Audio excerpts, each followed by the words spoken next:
Ed and Lorraine Warren investigated so many cases in their career, and there were actually places so scary that they swore they would never return there. Out of all of the cases that these guys investigated as a duo, there was one in particular that Lorraine was adamant she could never return to. Nestled in the very quiet town of Amityville, New York, this unassuming suburban residence has a bit of a dark and twisted history. In the winter of 1974, the Letts family moved into this seemingly perfect Dutch colonial home, only to flee in terror just 28 days later. They claim to have been tormented by supernatural forces, unseen entities that left them sleepless, drained, and in constant fear for their lives. A year before the Letts' arrival, the house had been the scene of a horrific mass killing spree. Ronald DeFeo Jr. had methodically killed his entire family in their sleep, claiming sinister voices compelled him to commit the heinous acts. Ed and Lorraine were called in to help with the horrors the Letts family was experiencing, and during a question and answer session back in 2013, when Lorraine was asked what the scariest case was that she ever worked on, she said, "Amityville was horrible, honey. It was absolutely horrible." Apparently it followed her and Ed straight across the country, and she will never, ever go into the Amityville house ever again. And now that she's passed away, maybe you should follow her advice. As you might expect, this next story begins in the witching hour, the wee little hours of the morning. One night, very late at night, Ed and Lorraine were contacted by the Snedeker family, who had just moved into a house on Meriden Avenue in Southend. Specifically, the mother of the family unit and a niece who came to stay with the family were on the phone. What they found and bought was a big and seemingly welcoming home. But what they didn't know was that it was a former funeral home. Oh, and fun fact, the morticians at the funeral home were allegedly involved in intercourse-related acts with the corpses, and what used to be the showroom for the coffins was now where there were some young spirits living, which was just, down the hall from where you're hanging out, having brunch. The place where the bodies were prepared for the viewing. So the boys were the first to start talking about things they had seen and experienced, saying they were terrified, and at first the parents were like, "Come on, get over it," but the boys were so scared they started sleeping on the floor in the living room. Among the sounds the boys would hear were the sounds of chains pulling the coffins upstairs. Only thing was, there's no coffins anymore. So the woman who called the Warrens was terrified, and with the niece in a small bedroom in the back of the house, and apparently the covers on the bed were levitating at the time, like there was a fan blowing them around. Lorraine said that while the mother was on the phone with her, even more bizarre events started happening. The mother had rosary beads in her hands, and while she spoke, they were being pulled apart and falling to the floor. Thankfully, Ed and Lorraine went over the next morning with the family's priest. A blessing of the house didn't really do anything, and that's when the Warrens were like, "Hey, can we get a bishop involved?" The church did send an exorcist, which seemed to do the trick, but not before one last hurrah from whatever was believed to be haunting the house, because demons don't like to give up without a fight. There was this big tree in front of the house, and half of the tree, with no wind, broke off and fell on the property. The family moved a short time later. Ed and Lorraine kept the rosary beads because they were like, "Hey, if this demonic spirit can touch a Catholic relic, that means it's been infested with something awful," and they didn't want to risk the beads spreading throughout the world and causing more damage. In this next perplexing case, the Foster family found themselves entangled with quite the evil artifact, a conjuring book. And what did it do? It brought all sorts of awfulness into their home. As per usual, the eerie events began when Lorraine Warren received a mysterious call from a Mrs. Sandy Foster in the middle of the night, but the phone kept cutting out, and she couldn't call back. The next day, Lorraine visited the Fosters and learned about the disturbing occurrences in their house. Turns out, Meg, the daughter of the family, had invited dark spirits into the home by dabbling in the occult, and the family was suffering because of it. Faucets were turning on by themselves, people were hearing phantom footsteps echoing throughout the house, strange lights were flickering off and on, and there was weird sounds plaguing every night. And Lorraine Warren stepped in to confront the menacing presence, and they discovered that Meg's bedroom was a hub of occult activities. There were conjuring candles, there was all sorts of occult paraphernalia, and ritual books. So they sealed the room, removed the sinister artifacts, and as they worked to dispel the evil, they encountered a chilling telepathic feeling of dread and an inexplicable force preventing them from going up the stairs. Despite these challenges, Ed and Lorraine persevered. With holy water and prayers, they successfully cleaned the house of the malevolent entities and never ever went back. Jack and Janet Smurl of West Pittston, Philadelphia, claimed that a demon was haunting their home from 1974 till 1989. According to the couple, the demon attacked them, dragged them across rooms, and even threw their dog at a wall. After investigating the home, Ed Warren later claimed that he spotted a dark mass in the home, and he heard a voice telling him to get out. Eventually, the Smurls turned to a series of priests and claimed that the demonic entity went away. Well, for the most part, after a lot of prayers and exorcisms. So there was a happily married couple in their 30s that bought this old inn in New England. So Nathan, he traveled during the week, but his wife Alexandria was home all the time to take care of their two daughters. Not long after moving in, Mrs. Carlson and her daughter began hearing footsteps on the second floor, where in the past, lodgers used to stay. During the afternoon and late into the night, they'd hear dragging, heavy booted footsteps moving all across the floor above them. Mrs. Carlson's older sister, who lived nearby, occasionally stayed overnight in the house, and she also confirmed hearing these footsteps. The Carlsons did have rooms set aside elsewhere in the house for live-in farm help, and these men would also hear these footsteps, walking in circles around their bed. Sometimes while Mrs. Carlson would be trying to sleep at night, she'd be awakened by the spirits in the home. They'd yank the covers off the bed while she was in it. And she later found out that the very same thing happened to the farm help, which accounted for why the men tended to quit so soon after they were hired. Eventually, the infestation phenomena upgraded into whisperings that could be heard behind closed doors. However, when Mrs. Carlson or her sister checked the room where the whisperings were coming from, there was never anybody present. Although these spirits projected words that were often audible enough to be heard, the woman could never identify the language that was being used. And as time went on, things only got worse. After the missus straightened up the house, knickknacks and other little items would never be quite where she left them. Outside the house late at night, lights would be seen in the attic, but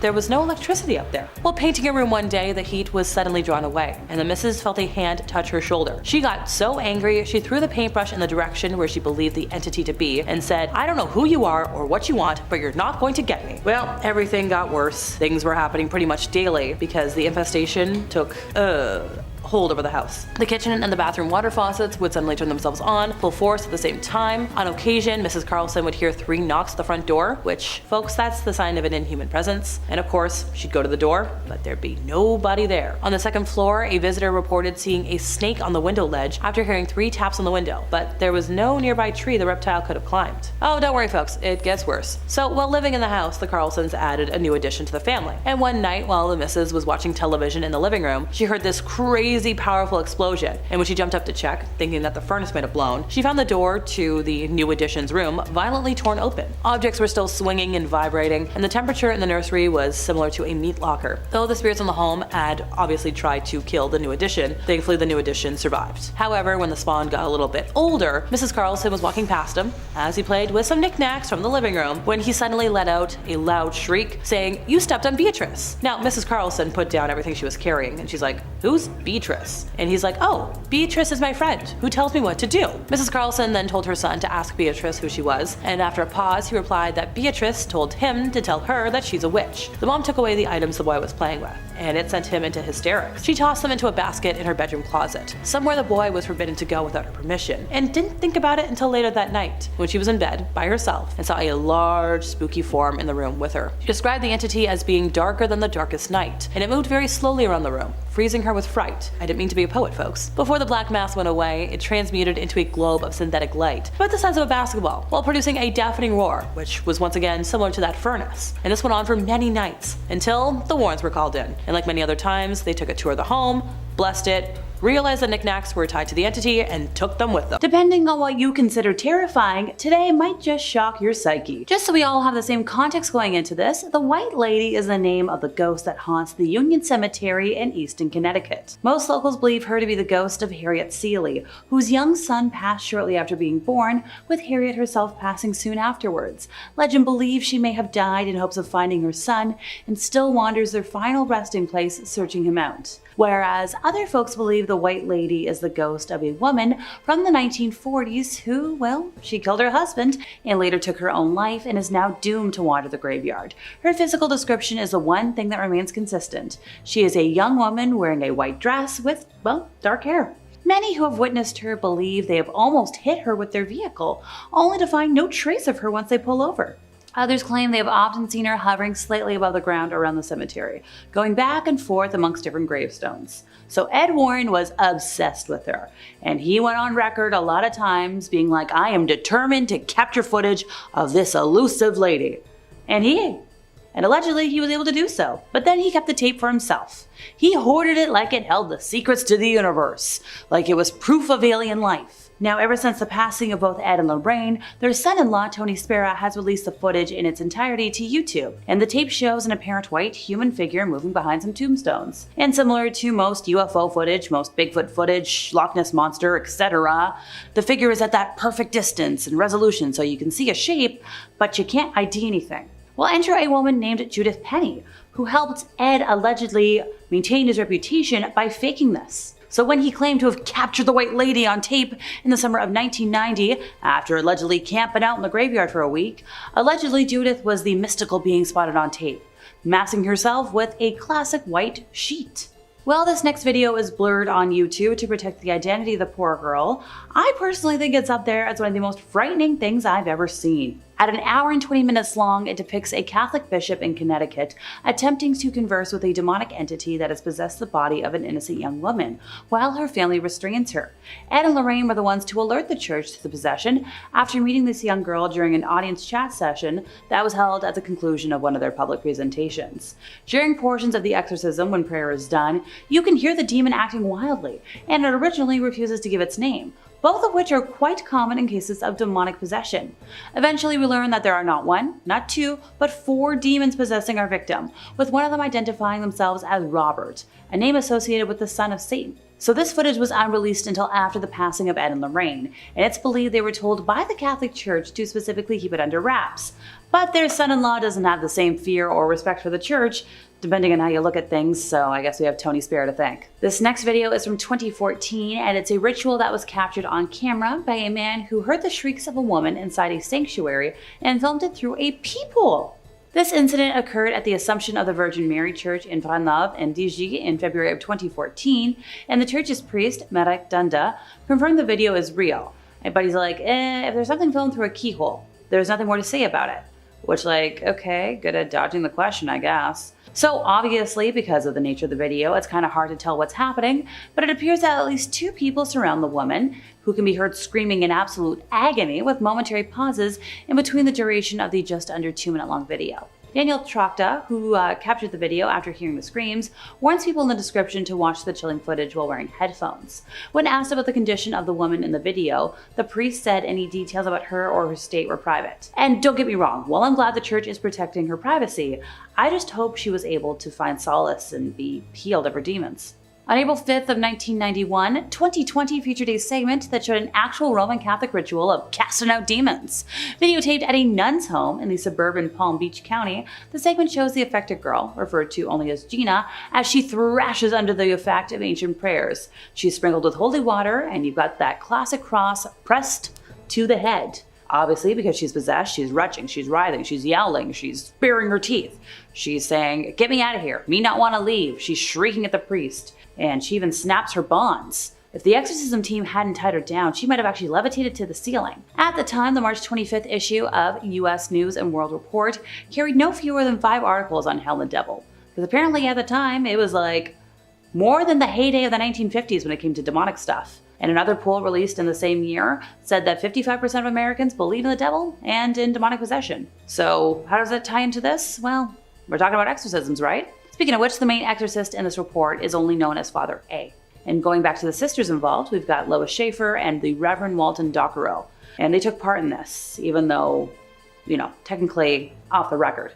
Palm Beach Bishop J. Keith Simmons, who permitted the taping, issued only a little statement saying the devil really exists. He was powerful and active at work in the world today, as through the centuries, which echoes a lot of other cardinals. And it was Cardinal John O'Connor's remark that there can be no question about the reality of the devil that initially drew the interest of the TV show for this exorcism. Eventually, after that, the church got so many requests from around the country to investigate cases of possession that they had to be like, we need somebody. Well, this fell to Reverend James LaBarre, a specialist in the occult, who looked into the initial claims and was like, okay, well, for starters, Gina was genuinely being tormented. According to the report, she was experiencing crazy psychotic episodes, visions of demons, dead people. The mom tried everything. She tried a spiritualist, she tried hospitals, you name it, she tried it. In the footage that we have today, at the time, the priest said she was being controlled by 10 spirits. So they met all the violent reactions by following the prayers and gestures of the rite. Apparently, this whole ordeal took like 6 hours, and apparently that's not uncommon for exorcism lengths. Before the procedure even began, Father A was like, yeah, it's terrifying. I could die tomorrow, I could be attacked, I could be taken over, which is it worth it, pal? Evil spirits like to take their time leaving a body, and not without a fight. And that leaves everybody drained, exhausted, and vulnerable. Also quoted is Dr. Warren Schlanger of Miami Children's Hospital. Also quoted is a doctor of a local hospital where Gina was treated before and after the exorcism, and she's like, yeah. And he said, even I don't know. Father A was troubled. He was believing that after this exorcism, the devil was disturbing his sleep, attempting to weaken and destroy him. But he said, hey, that's a price I gotta pay. I'm a church man against demons. American professional boxer Ryan Garcia recently alleged that Bohemian Grove, a place rumored to exist in the north of San Francisco, is not only real, but it's a place where he's seen some heinous stuff. Be careful watching, folks. This was during an X-Space interview with Andrew Tate earlier this year, and there was a video that actually went viral that shows an alleged satanic ritual. It was reportedly taken in the year 2000 by prominent conspiracy theorist Alex Jones because he was actually able to infiltrate Bohemian Grove about a couple of times after being denied a bazillion. And while the visual is obviously hazy, the audio is a little unclear, you can see some kind of ritual. We got like fireworks, we've got cloaked priests, which that checks a couple of my boxes for a satanic ritual. Additionally, Alex Jones's interview on the Joe Rogan Experience went viral because he's like, hey, yeah, when I trespassed, I saw effigies being burnt in front of a large owl shrine, which only further fuels the alleged satanic speculation. Coming in number 5, we've got the Smurl haunting. Technically, there already is a movie about the Smurl haunting, titled The Haunted, and released as a made-for-TV movie back in 1991. Folks with cable television were treated to a horrifying vision of demonic possession in Pennsylvania.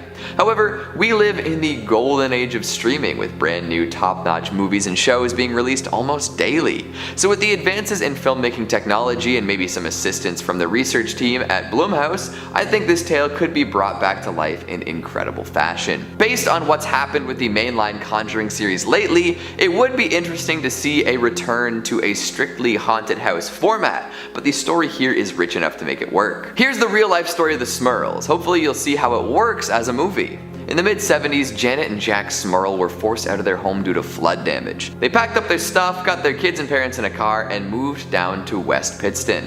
For a while, they focused their energy on fixing the place up. Some painting needed to be done and old appliances need to be replaced. Other than that though, all seemed well. This was short-lived, however. Soon, weird things started happening. Tools would disappear without a trace or end up in places far away from where they should be. Stains would seep through brand new coats of paint no matter how thick it was laid on. Kitchen appliances would catch fire even if they weren't plugged in at the time. And of course, terrible smells permeated throughout but would disappear quickly once noticed. Pretty standard haunted stuff if you ask me. But that was just the beginning, as even more noticeable ghastly behavior began. The kids heard disembodied voices that pretended to be their siblings, and Janet insisted that she heard her mother-in-law calling out to her. Dark shapes would float around the house, and one night, one seemed to crawl into bed with the Smurls. Needless to say, they were pretty freaked out. Things hit a fever pitch when the family dog was thrown up against the wall and Janet was picked up and dangled 3 feet in the air. At that point, it was time to bring in some help. The Warrens arrived and soon found out that there were 3 human spirits in the house, accompanied by a malevolent demon. 2 of the spirits were harmless and the third one was potentially violent, but the demon was the real problem. It made the other spirits do awful things and intensified the haunting plenty. You can see how this would make for an excellent horror movie, right? We meet the Smurls as they're moving in. Things are hunky-dory. However, the kids notice some strange stuff at night and mom and dad are wondering why their renovations aren't holding up. Then something changes and it is full-on haunt mode. Ed and Lorraine show up and the mystery begins to unravel. Tie it in with the other Conjuring flicks and you've got yourself a summer horror blockbuster. Blumhouse, call me. Coming in at number 4, we've got Lindley Street. Here we have another famous haunted house which would perfectly align with the rest of the series had they not switched it up for The Devil Made Me Do It. I'm sure a return to form would go over just fine though. Moving on from my goofy format-based nitpicking, here's a good story. Haunted houses tend to get folks interested in anything, so that's a good start. Also happening in the mid-70s at the time, this was a well-publicized poltergeist. Connecticut is famous for all sorts of haunted and damned locations, but Lindley Street is probably one of the most famous. Gerard and Laura Goodwin, homeowners in Good Samaritans, reported an array of otherworldly attacks in their little bungalow. Windows were broken, furniture was scattered, a cat inexplicably spoke in English, and more. The longer this went on, the more folks became interested. For a while, all sorts of folks that weren't the Goodwins saw these paranormal occurrences too. That's what made this such a high-profile haunting. All sorts of reputable and reliable community members claiming to see insane, seemingly impossible things happening in their peaceful neighborhood. News teams, nosy neighbors, firefighters, police squads, priests, and of course the Warrens were called in to see what they could do. And then, just like the neighbors, the policemen and firefighters saw the paranormal experiences happening. So there are a few ways we could approach this tale of terror in a cinematic fashion. There's the obvious way, which is fitting the events into the Conjuring universe and having all sorts of new characters introduced that could have witnessed the haunting.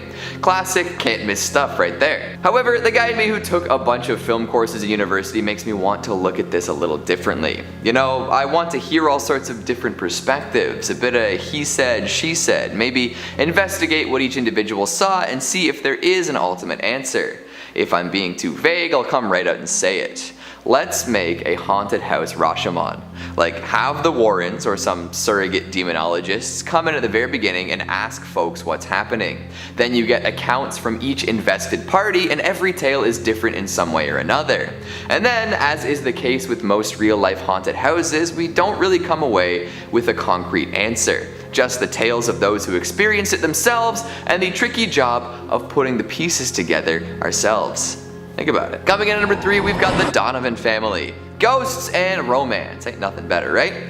Plus, when was the last time they made a specter-filled love story for the big screen? We got Warm Bodies a while ago, but since then we've really seen nothing new. Maybe a few indie movies where the monsters are surprisingly alluring, and I suppose The Shape of Water counts for something, but all of those have physical monsters to smush. Lust is a hell of a drug, don't you know? So what if we took the story of a girl summoning a ghost via Ouija board and then falling in love with it? Well, that's what happened with the Donovan family haunting. Their daughter brought a demon into the house, dated it for a bit, and then realized that it was just using her to sap at the life force of everyone around. Yikes. You've heard of people being used for their bodies or their money, but their life energy? That's gotta sting a little bit. It would be a fun descent into madness, with audiences realizing halfway through that this otherworldly suitor does not have the protagonist's best interests at heart. Definitely worth a rewatch to see what you missed the first time too. Coming in at number 2, we've got the Southend werewolf. Now, we've talked about returning to haunted houses a couple times today with varying results, but what about adding a werewolf story to the Conjuring universe? And that's what I'm talking about. The Warrens apparently had a run-in with some sort of lichen adjacent during one of their exorcisms. It wasn't a traditional werewolf. Full moons and silver bullets were more or less left out of the equation. But in the case of Bill Ramsey, a hellish transformation apparently did take place. As a kid, Ramsey had a few bestial outbursts, but seemed to chill out as he got a little older. However, out of the blue, an adult Ramsey started acting absolutely feral once more. After a brief stint in a mental hospital, Ramsey linked up with the Warrens and made his way to the States, where a priest was waiting to perform an exorcism. During this ritual, witnesses claimed to have seen him turn partially into some sort of man-beast. Now, I'd say if you're gonna make a movie about this, you're gonna need to have a full transformation a couple times, you know, to get that American Werewolf in London vibe. Hell, even the backstory should be him actually contorting into a fanged beast and running rampant.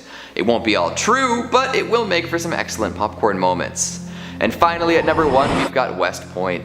Unsurprisingly, there are a lot of haunted military academies out there. One of the most famous, and therefore most movie-worthy, is the West Point Academy in New York. For years, cadets, recruits, superintendents, librarians, and more reported weird goings-on. Ghost soldiers would appear before frightened students, and items frequently got tossed around.